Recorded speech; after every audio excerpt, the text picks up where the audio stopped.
Shalom, shalom, shalom au peuple de Dieu, frères et sœurs en Jésus-Christ, je vous salue. Je suis le serviteur Amos et je viens vers vous par la présente vidéo partager un message, partager une exhortation reçue de la part de notre Seigneur Jésus-Christ. Permettez donc que je prie un instant pour recommander ce partage entre les mains de notre Seigneur. Père éternel, je te rends grâce de ce que tu parles constamment à ton peuple. Je te rends grâce de ce que tu nous donnes des paroles pour nous attirer toujours plus dans ta présence, pour nous arranger toujours plus devant ta face, Père éternel, pour faire grandir en nous, Père, des fruits dignes de toi. Je recommande ce temps entre tes mains. Je prie que tu me guides par ton Esprit Saint. Au nom du Seigneur Jésus-Christ, j'ai prié. Amen. Ce message donc s'intitule La solidarité dans l'Église et il est tiré du livre de Jean, chapitre 5, à partir du premier verset jusqu'au verset 9 que je m'en vais vous lire. Après cela, il eut une fête des Juifs et Jésus monta à Jérusalem. Or, à Jérusalem, près de la porte des brebis, il y a une piscine qui s'appelle en hébreu Bethesda et qui a 5 portiques. Sous ces portiques étaient couchés en grand nombre des malades, des aveugles, des boiteux, des paralytiques qui attendaient le mouvement de l'eau. Car un ange descendait de temps en temps dans la piscine et agitait l'eau. Et celui qui descendait en premier après que l'eau avait été agitée était guéri, quelle que fût sa maladie. Là se trouvait un homme malade depuis 38 ans. Jésus, l'ayant vu coucher et sachant qu'il était malade depuis longtemps, lui dit: veux-tu être guéri? Le malade lui répondit: Seigneur, je n'ai personne pour me jeter dans la piscine quand l'eau est agitée. Et pendant que j'y vais, un autre descend avant moi. Lève-toi, lui dit Jésus, prends ton lit et marche. Aussitôt, cet homme fut guéri, il prit son lit et marcha. Amen. Frères et sœurs, ce court extrait que je vous ai lu raconte l'histoire du paralytique à la piscine de Bethesda. Nous voyons ici un homme qui veille depuis longtemps à la piscine de Bethesda pour pouvoir obtenir la guérison. Il nous a dit dans cet extrait qu'il souffre depuis 38 ans dans sa chair. Depuis 38 ans, il cherche la guérison. Il est là à la piscine.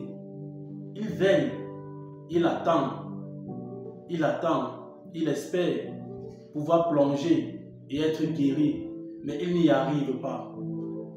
Nous voyons ici, parmi le peuple de Dieu, parmi les enfants d'Israël, à qui Dieu s'était révélé, qui marchaient selon la parole de Dieu, ceux que Dieu avait mis à part, nous voyons un manque énorme, un manque affligeant de solidarité. D'où vient-il qu'un homme comme celui-ci, qui n'arrive pas à marcher et qui veille durant des jours et des nuits, pendant des semaines, des mois, des années, ne parviennent pas à plonger dans l'eau? D'où vient-il que des frères et des sœurs passent devant lui, plongent dans l'eau, obtiennent la guérison et s'en vont sans se retourner en arrière, sans faire preuve de compassion envers lui? Et ceci, frères et sœurs, a ému le cœur du Seigneur Jésus-Christ. Il a vu cet homme qui était délaissé, livré à lui-même. C'est pourquoi, parmi tous ceux qui étaient malades, parmi tous ceux qui étaient en ce lieu, il est allé vers lui qu'on avait abandonné. Il est allé vers lui qu'on avait délaissé. Et il a accordé la guérison. Frère, ce manque de solidarité que nous avons pu constater vous et moi, frères, ne devrait pas exister au milieu des enfants de Dieu. Aujourd'hui, dans l'église, comme en ce temps-là, nous avons des paralytiques. Nous avons des gens comme ce frère qui avait souffert, qui souffrent aussi aujourd'hui. Ils sont avec nous. Ils souffrent dans leur chair. Ils sont malades. Ils sont affligés. Ils sont oppressés par les puissances des ténèbres. Ils sont exposés à toutes sortes de malheurs, de difficultés. Et cela perdure des mois, des années. Et à un certain moment, ça devient une routine. On s'habitue à ce que non, ce frère-là, c'est sa vie. Ce frère-là, il a toujours été comme ça. Ça ne devrait pas être le cas. Le Seigneur nous exhorte aujourd'hui, nous appelle à faire preuve de solidarité. Ne l'abandonnons pas comme en ce temps-là. Les enfants d'Israël ont abandonné ce frère paralytique à la piscine de Bethesda. Ne délaissons pas un frère qui manque de quoi manger. Ne délaissons pas une sœur qui est malade. Ne délaissons pas quelqu'un dans notre famille spirituelle qui est encore dans le lien du péché durant des mois, durant des années. Il peut être lié par les liens de l'impudicité. Ça peut être l'orgueil, ça peut être le mépris, ça peut être le vol, ça peut être le mensonge. Il y a toutes sortes d'oppressions dans la vie des enfants de Dieu. Il y a toutes sortes de difficultés que certains frères et sœurs rencontrent. Et en tant qu'enfants de Dieu, nous ne devrons pas les délaisser. Comme cet homme avait été délaissé en son temps. Nous devons tourner les regards vers les frères et vers les sœurs et agir. C'est ce à quoi le Seigneur nous appelle. Comme il est si bien écrit dans Philippiens 2, à partir du verset 4 que je m'en vais vous lire.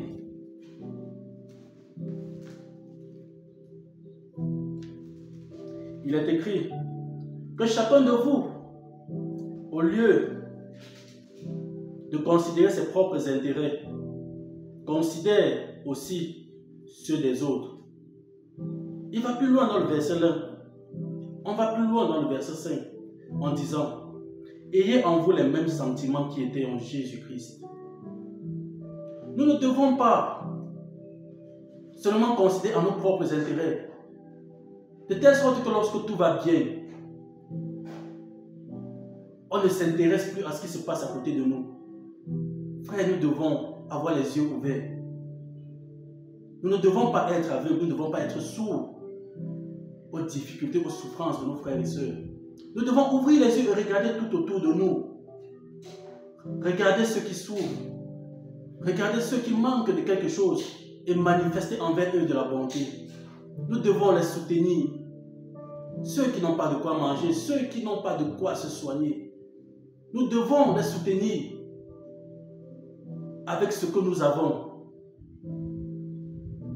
Avec ce que nous pouvons. Nous devons investir dans la vie des autres. Ça ne se limite pas seulement à des actions matérielles. Nous pouvons investir aussi spirituellement. Ce frère qui n'arrive pas à se détacher complètement d'une faiblesse, d'un péché, nous devons aller vers lui, prier avec lui. Nous devons personnellement prier pour lui. Nous devons aller l'exhorter. Nous devons lui faire comprendre que marcher avec le péché, s'accoutumer à une certaine faiblesse, ce n'est pas la vie à laquelle un enfant de Dieu a été appelé. Nous devons investir dans la vie des frères et sœurs, tant sur le plan matériel que spirituel. Nous devons beaucoup plus investir sur le plan spirituel. Et c'est ce qu'aujourd'hui beaucoup négligent. Je comprenais, le Seigneur me faisait comprendre qu'aujourd'hui, peu sont ceux qui prient pour un frère, pour une sœur, qui est dans les liens, qui est oppressé.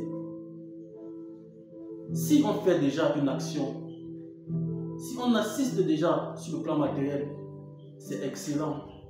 Mais allons plus loin. et investissons dans la vie des frères et sœurs sur le plan spirituel, en priant pour eux, en jeûnant pour eux, en allant les exhorter, les fortifier, les conseiller. Abandonnons pas nos frères qui sont dans les liens. Ne les délaissons point. Frères et sœurs, voici le message que le Seigneur Jésus-Christ m'a mis à cœur de partager avec vous. Ce message est un message d'amour fraternel. Ce message est un message de solidarité. Le Seigneur nous appelle à manifester plus d'amour fraternel. À ne pas être aveugle, à ne pas être sourd, mais à veiller à ce que les autres soient heureux, à ce que les autres soient délivrés, à ce que les autres puissent avoir la maturité spirituelle, puissent être épanouis dans leur vie. Ne recherchons pas seulement notre propre intérêt, mais recherchons aussi les intérêts des autres par-dessus tout, comme le dit le livre de Philippiens au chapitre 2. Oui, le verset 5 dit, et je le répète encore, ayez en vous les sentiments qui étaient en Jésus-Christ. Le Seigneur Jésus-Christ n'a pas délaissé cette personne, bien que tous ses frères l'aient délaissé. Comme Jésus-Christ, veillons à ce que un frère, une sœur ne soit jamais livré à lui-même, quelles que soient les difficultés qu'il traverse, tant sur le plan matériel que spirituel. Voilà, frères et sœurs, j'ai ainsi partagé que le message que le Seigneur Jésus-Christ m'avait mis à cœur. Je vous remercie pour cette écoute. Je prie que ce message bénisse un frère, bénisse une sœur, et que l'amour et la communion fraternelle grandissent au corps, au milieu des enfants de Dieu dans l'Église. Au nom de Jésus-Christ, j'ai ainsi prié. Amen.